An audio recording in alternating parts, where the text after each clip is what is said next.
Every single day, close to 1 million bus riders, 48%, board without paying the fare.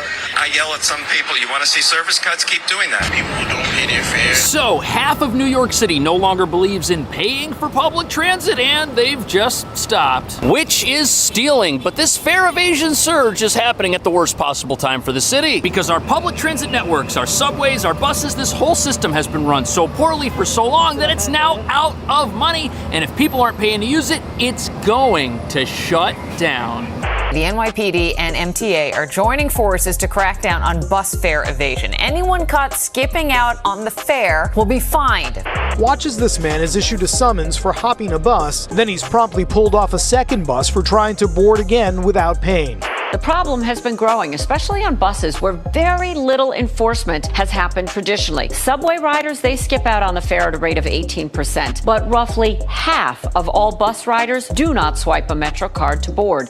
It's really annoying to get on the bus and have people either come in through the back doors or in the front and just walk right by and not pay. It's annoying. Pay your fare. Sometimes I have a feeling I'm the only one who's paying the fare. So here's the deal. How much could the MTA get if everybody paid their share? An extra $500 million into the kitty. That's how much we're skipping out on. The message to the non-paying rider, pay your fare and enter the subway system and the buses lawfully.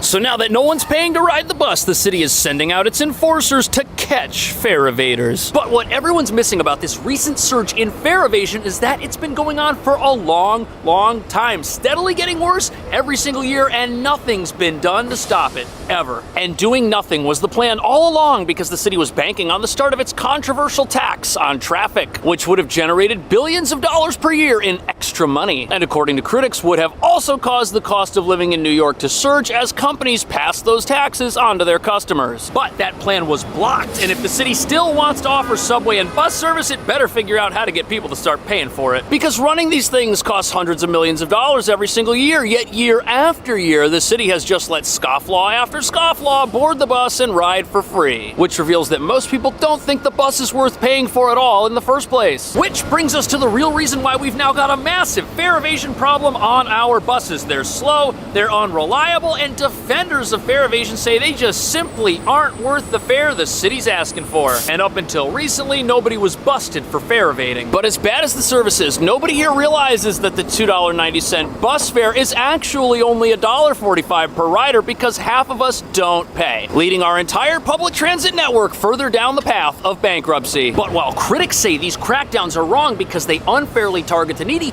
proponents say they're necessary because the entire system is ready to collapse, and the only way to save it is to lay down the law.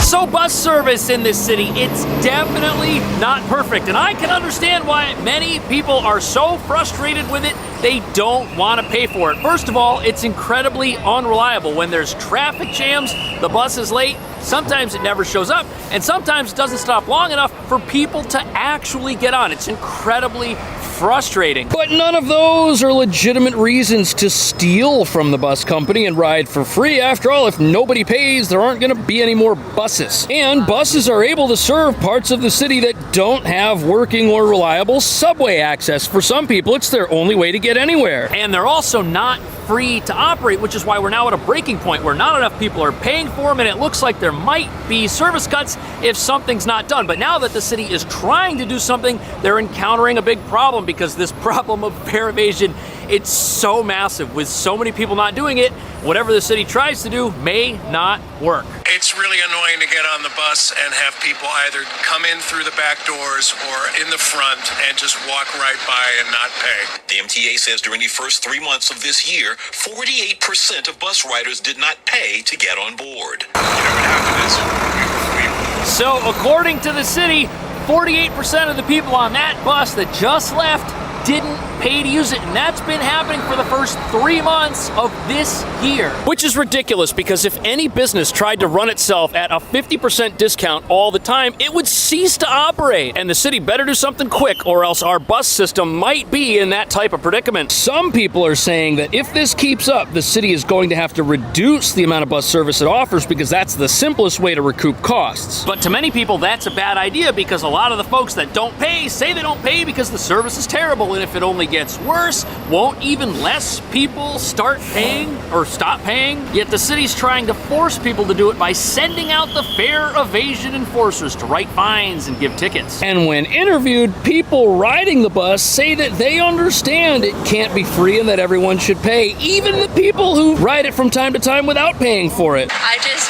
put my head down and wonder why they don't pay. Some we spoke with admitted to not paying because they couldn't afford it. I used to do it back in the day, so I know what makes people do that, but I don't encourage it anymore. But that doesn't mean I don't understand people's, like, what their thought process could be. The MTA says, you know, these are some pretty honest responses, and it seems like everybody riding the bus, including the people who don't pay to use it, understand that that's wrong and people should pay, or the service is going to get so bad nobody wants to take it because it just isn't worth it. But part of the reason why there are so many people boarding these buses without paying is because during the events of 2020, the city decided that it wasn't going to police fare evasion. In fact, the city actively encouraged rear door boarding for health and safety reasons because the driver sits in the front. But the problem with that is the front is where you have to pay to ride the bus. And apparently people got in the habit of riding the bus for free. That's what the head of the MTA says. And he says now to all of a sudden start making people pay to ride the bus again, it's going to be an uphill battle. And now it's an even bigger uphill battle because the city has waited until half the people on the bus don't pay. This would have been easier had they started back in 2019 when only around 20% of people who were riding the bus weren't paying. the MTA says in 2022 it lost $315 million because of bus fare evasion and $285 million as a result of subway turnstile jumpers. Mark calls it a sad sign of $315 million. That's 2022's figures for people not paying to ride the bus. Yet in 2022, nobody said this was a big problem, but it obviously was. Especially when you add to it another $300 million lost from folks skipping out on their subway fares. The entire transit system loses about $600 million a year. No wonder it's falling apart and bankrupt. But the real reason the city never thought fare evasion was a big deal was because it's never been planning to enforce this stuff. No, instead they were just gonna tax every single car on the road with their congestion pricing scheme. That's what those toll readers are for that you see all over the city. But this scheme, it's been paused by the governor because it's incredibly controversial. And some people believe that not only will it distribute pollution from Manhattan, where rich people live, to other parts of town where those rich people don't live, like the Bronx, Brooklyn, Staten Island, they say it's also going to cause companies to pass the cost of those tolls on to their customers. And when things like your food that's in a grocery store are getting hit with a congestion tax, it will make everyone's food and everyone's life more expensive. But now, because the city can't tax cars to pay for buses that nobody wants to pay for, now the people on the bus have to pay for it. And to many people, that's how it should work, right? If a service is useful, it should cost something and people should pay to use it. But the problem is there were fare evasion crackdowns about a year ago, and those did nothing to turn around this sinking ship of people not paying to use the bus, which makes people ask, how is this new round of crackdowns gonna do anything? Has this problem gotten worse? As a matter of fact, believe it or not, it's doubled in 2020. Only 21% of the people weren't paying their fares. It's now almost 50%. Now, MTA... You know, listening to everyone talk about this, you'd almost think that 4 years ago, 20% of people not paying to ride the bus was acceptable to the bus company. But this reveals something else. If 20% of people haven't been paying for about 4 years, this means that conceivably some of the people now being asked to start paying haven't done so for much longer than that. But the real issue here is that the city has created a culture of lawlessness throughout its public transportation network.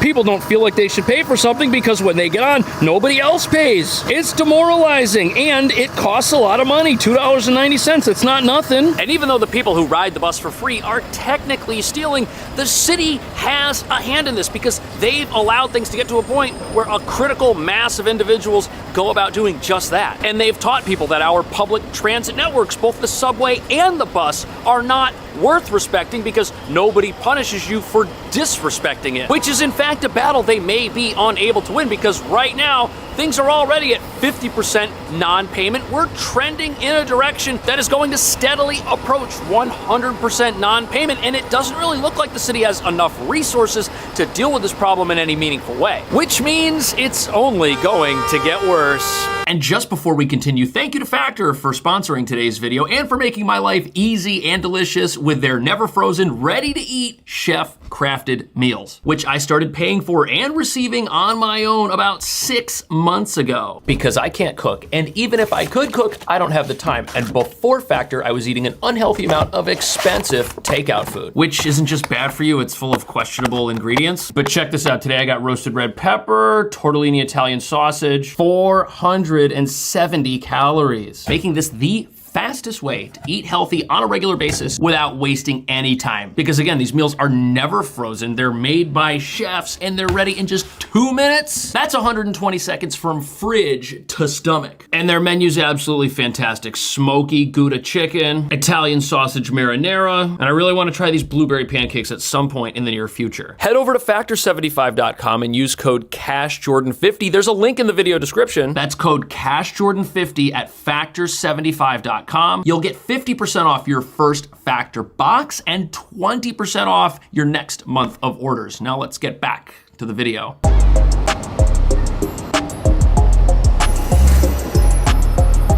So there are 3 problems with trying to enforce fares on our buses. The first problem is that the general public, to an extent, is against it because they don't think the bus service is worth it. The second problem is the city doesn't have a whole lot of resources to send out police to enforce these things to begin with. And the third problem is that the fines in question aren't actually enough in the minds of some to change the behavior of fare evaders. They think the fines should be higher, which means current efforts at enforcing fare evasion don't look like they're gonna work. Watch as this man is issued a summons for hopping a bus. He complains to us that everyone does it. Anybody go inside the bus, nobody pay for. Only me not take outside. Then he's promptly pulled off a second bus for trying to board again without paying. The MTA is looking to recoup money. So never mind the idea that fare enforcement to begin with is unjust because it targets the needy and harasses those who can't afford to take the bus in the first place. The idea behind it is that fare evasion is gonna scare people and get everyone to start paying. But there's a problem because the math doesn't add up. Because according to the New York Post, the $100 fine isn't enough to change anyone's behavior unless they get that fine more than once every 35 days. And if you steal from a regular business, you'll be barred from entering that business. They'll cut you off, but the bus, you can just keep riding it even if you do take it without paying. That's another problem. And there are some who think that if people were to lose their ability to ride the bus or be banned from getting on at all, everyone would pay because people use it to work for a living. They rely on it. It's an essential part of their lives, and losing that essential part of their lives would cost them much, much more than the fare evasion ticket. Yet that's not how we do things in this city. The only people who suffer any consequences from non-paying riders are the riders that do pay because their fare keeps going up, revealing that once again, New York City has created a system that only punishes the law-abiding. Starting this week, undercover enforcement agents called Eagle teams started riding buses, observing fare evaders, then escorting them off to issue a summons. The NYPD is on hand to ensure things don't escalate. The message to the So in order for fare evasion to make sense, or consequences thereof to make sense, people have to get caught doing it enough to change their behavior, and they have to see enough people getting caught around them to realize that, hey, this isn't worth it. These guys are on the bus watching me, but that's not what we see. We still see very little enforcement. Yes, there's a few people on the news who are getting tickets, but it's like a small handful of people. And there are many opportunities for people to get on the bus without paying and get away with it. That's a big problem because other patrons are gonna see that and they're gonna think that the city's really not serious about cracking down. In fact, there are just 200 such Eagle teams, those are the enforcement teams that go after fare evaders riding the bus, but we've got over 300 bus stops, so people have a pretty good chance of getting away with it if they want to, like they have for almost half a decade now. It's really sad because it looks like this problem's gotten so big there's no way out for the city. The New York Post says the city would have to be giving out 28,000 tickets a day in order to change the behavior of most of the people who ride the bus. But we're only giving out around 600 violations a day and millions of people ride the bus, revealing that not enough people are likely to be made examples of in order to scare others into compliance. And that's got some elected officials now suggesting that, you know what, this whole battle against fare evasion, it's a lost cause. Let's just make the buses free for everyone and stop trying to enforce